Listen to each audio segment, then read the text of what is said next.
Melanie. We're here to talk about system change and nature. So what is system change? How do you define that? So what is the system, right? So a system is made up of parts and relationships in the whole.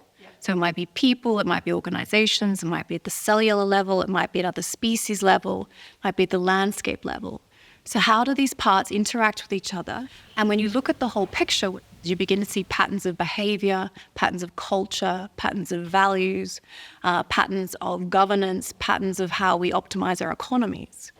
These patterns and how we disrupt them is systems change. So systems change is disrupting these fundamental widespread patterns of how we live our lives on this planet. So why do we need to adopt a systems change approach to deal with nature? So when we think about the relationship between societies and communities and nature, if we're not taking a holistic systems approach, what you end up with is places on the planet where people are completely separated from nature.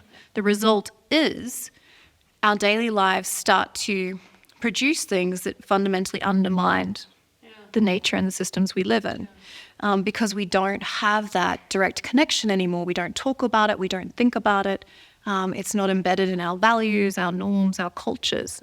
And this process of disconnection, it's not been a deliberate process. Think about plastic pollution as something that everyone is aware of now. And this hasn't just happened overnight. What has happened is that many decades ago, people thought that they were solving the problem of how do I preserve things, how do I transport things. So it wasn't an intention to do something harmful to nature.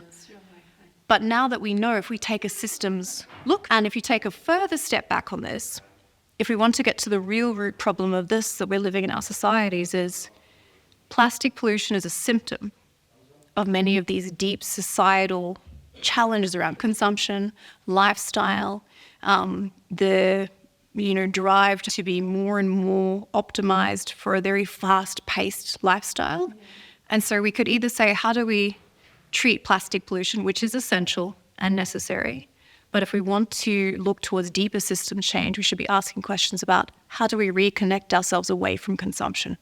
How do we rethink about slowing our lifestyles down? What would it mean to put nature at the center of our systems when we design products for ourselves? So I get the definition, I understand the concept. Could you bring it down to nature conservation? It means I understand that it's no more about protecting the rhino. So what is it about? I'll give you an example. If in the foundation of your system, you fundamentally believe that we need to keep people away from nature in order to protect nature, you might design an education program where you teach people about setting boundaries and building fences and keeping people strictly away from nature. But if you believe that we are a part of this living system, your education program might start to teach things that are like, how do we live in harmony together without keeping us apart? How do we account for people's livelihoods? How do we account for economy? How do we account for the different kinds of species and how they interact with the climate? So the results are different if you see the system differently. Systems will produce for us the things we value. So why should business care about system change? Why should they embrace it? So the implications of systems change for business is just a whole world of new opportunities. Yeah, exactly. First of all, it is the truest form of antidote to greenwashing that there is. There are three key things that have real opportunities and implications for business. What are the foundations of your business in the private sector? Why is it set up? Why are you here? What do you value? Yeah, what's the purpose? What is your purpose? And then the bookend of that is what value are you co-creating for the world? That in fact, one of the promises of the business and private sector is innovation, it is talent, it is energy. So how do you leverage those things into these two different kinds of bookends of your foundations and your results? The third really interesting, exciting area is how can businesses be modern champions of system-inspired leadership? How do you set the agenda?